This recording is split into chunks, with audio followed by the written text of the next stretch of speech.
चलो आज goal setting के बारे में बात करते हैं। गोल सेटिंग, लक्ष्य, जिंदगी के लक्ष्य कैसे निर्धारित करते हैं, कैसे निश्चित करते हैं। आजकल कॉर्पोरेट जगत में goal setting, personality development, how to achieve your goals, ऐसे कई सारे विषयों पर बड़े बड़े व्याख्यान या सेमिनार्स दिए जाते हैं। कई सारे शिविर यानी कि वर्कशॉप्स किए जाते हैं। न्यूज़पेपर और वेबसाइट्स पर बड़े बड़े आर्टिकल्स लिखे जाते हैं। गोल सेटिंग या टारगेट अचीवमेंट जैसे विषय बहुत लोगों ने बहुत बार सुने होंगे। आज के सेशन में हम इस बारे में थोड़ा सा डिटेल में जानेंगे और देखेंगे कि यह गोल सेटिंग इतना इम्पॉर्टेंट क्यों है और इसे कैसे किया जाता है। तो गोल सेटिंग की ज़रूरत क्यों होती है? मेरा लक्ष्य क्या है? ये सवाल सुनने में काफ़ी आसान लगता है, पर ज़्यादातर लोगों के लिए इसका जवाब देना बहुत ही मुश्किल हो जाता है। गोल सेटिंग को हम अपने डेली ज़िंदगी की सिचुएशन के साथ कंपेयर करते हैं ताकि हम समझने में आसानी होगी कि हम किस गोल सेटिंग के और कैसे बारे में बात कर रहे हैं। अगर आपको कहीं जाना है तो आप वहाँ जाने के लिए बस, ट्रेन या फ्लाइट का ऑप्शन देखते हैं और उसमें से जो आपके लिए सही होता है वो चुनते हैं। पर मान लो आपको पता ही नहीं है कि आपको किधर जाना है। ऐसे सिचुएशन में आप कुछ नहीं कर सकते क्योंकि आपको मालूम ही नहीं है कि आपको कहाँ जाना है, आपकी डेस्टिनेशन कहाँ है। मान लीजिए आप रेलवे स्टेशन पे जाते हैं, जाके आप टिकट काउंटर पे जाके बोलते हैं मुझे टिकट चाहिए। तो टिकट मैन बोलता है कि आपको कहाँ की टिकट चाहिए, पर आपका जवाब होता है मुझे नहीं पता। जब आपको पता ही नहीं है तो आपकी टिकट कैसे मिलेगी? उस डेस्टिनेशन को जानना ही गोल सेटिंग है। एक बार आप अपना गोल डिसाइड करने के बाद आप उस पर काम कर सकते हैं। इसीलिए गोल सेटिंग बहुत ज़रूरी है। आज के इस सेशन में हम आपको गोल सेटिंग से जुड़ी हुई बहुत सारी सिंपल तरीके ही बताएंगे। इसका फ़ायदा आपको अपने गोल सेटिंग करने में होगा। मुझे एग्जैक्टली क्या करना है, सबसे पहले आपको ये समझने की कोशिश करनी है। सबसे पहले खुद को यही पूछो कि मुझे मेरे क्षेत्र में एग्जैक्टली क्या काम करना है। मुझे क्या पसंद है?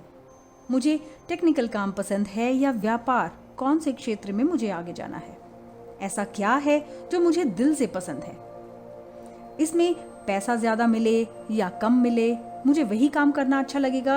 ऐसा कौन सा काम है जो यह सारे सवालों के पॉजिटिव आंसर्स देता हो आपको? वही डायरेक्शन आपके लिए बेस्ट है और आपको उसी डायरेक्शन में अपना करियर करना चाहिए। स्टेप नंबर 2, जो काम आपको पसंद है उसके लिए अपने गुण और मूल्य मैच होते हुए हैं क्या? आपको अपने आप को इवैल्यूएट करना है। सिर्फ पसंद है इसलिए नहीं, उस काम के लिए ज़रूरी ईमानदारी, दृढ़ता, मेहनत लेने के तरीके आपके हैं क्या? सिर्फ पसंद है इसलिए एक काम को शुरू करना और बीच रास्ते में उस काम को अधूरा छोड़ के चले जाना आपको बहुत ही घातक या नुकसानदायक साबित हो सकता है। तो आपको पहले ये देखना है कि आपको उस काम को करने के लिए आपकी कॉम्पिटेंसीज, आपके स्किल्स, आपकी अचीवमेंट है या नहीं। नंबर 3, आपके परिवार का आपको कितना सहयोग है। ये चीज़ भी बहुत लोगों के गोल सेटिंग में मायने रखती है। अक्सर लोग अपने परिवार के खिलाफ जाके कुछ काम करना शुरू करते हैं और घर पर परिवार के विरोध के चलते हैं वो ज़्यादा तरक्की भी नहीं कर पाते क्योंकि सपोर्ट और पॉजिटिविटी नहीं मिलती, सकारात्मक माहौल नहीं मिलता। ऐसे में लोग अपने काम का पूरा फोकस नहीं कर पाते हैं। इसीलिए अपने गोल सेटिंग में घर वालों का, और अगर घर वाले नहीं तो आपके सबसे करीबी लोग जिनका आपकी ज़िंदगी में बहुत अहम रोल है, उनका योगदान भी ध्यान में रखना। स्टेप नंबर 4, गोल सेटिंग में आने वाली मुख्य मुसीबत है कि लोग अक्सर अपनी पूरी ज़िंदगी का गोल सेट कर लेते हैं और बाद में जब उनके प्लान के हिसाब से चीज़ें नहीं चलती तो वो बौखला जाते हैं और इसी पूरी प्रक्रिया पर उनका विश्वास उड़ जाता है। तो गोल सेटिंग करते वक्त पूरी ज़िंदगी का लक्ष्य मत तय करो। ज़िंदगी में कब कौन सी सिचुएशंस ऐसी आ जाएं जिन पे आपका कंट्रोल नहीं है, आप नहीं जानते। ज़िंदगी में छोटे छोटे कदम आपका करियर बनाते हैं। इसीलिए सबसे पहले छोटे छोटे या शॉर्ट टर्म गोल सेट करो। वो पूरा होने पर आपका आत्मविश्वास, कॉन्फिडेंस बढ़ेगा और आप और भी गोल सेट करने में जुड़ जाओगे। छोटा गोल छोटे समय के लिए, ये रूल ध्यान रखना। स्टेप नंबर 5, बहुत बार लोग गोल सेटिंग के चक्कर में इतने बेकाबू हो जाते हैं कि वो भूल ही जाते हैं कि आज काम के अलावा भी उनकी कोई और ज़िंदगी है। ऐसे लोग दिन में कई घंटे एक साथ काम करते रहते हैं और थक जाते हैं। इसी कारण उनकी हेल्थ पे इसका बहुत नेगेटिव इफेक्ट पड़ता है। तो उससे क्या होता है ना कि आप अपने गोल तो अचीव कर ही नहीं पाते, आपका फोकस, लाइफ और डायरेक्शंस कंप्लीटली हेल्थ पे आना मजबूरी हो जाती है। गोल सेटिंग करते वक्त थोड़ा टाइम खुद के लिए भी, अपने दोस्तों और परिवार वालों के लिए भी निकालो। ऐसा समय काम के बारे में ज़्यादा मत सोचो, पूरी तरह से उस वक्त को एंजॉय करो। ऐसा करने से काम करते वक्त आप खुश रहेंगे और इससे आपकी प्रोडक्टिविटी डेफिनेटली इंक्रीज होगी।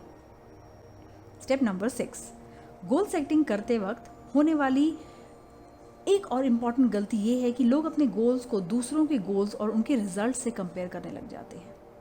दूसरों की और खुद की तुलना, कंपैरिजन करते हैं। ये जानना बहुत ज़रूरी है कि जिस प्रकार आप दो अलग व्यक्ति हैं, उसी प्रकार आपके गोल्स और उनका पूरा करने का दोनों का स्पीड भी अलग होता है।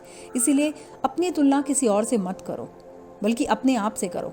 ऐसा करने से आपको खुद में ही हो रही प्रोग्रेस का अंदाज़ा लगेगा।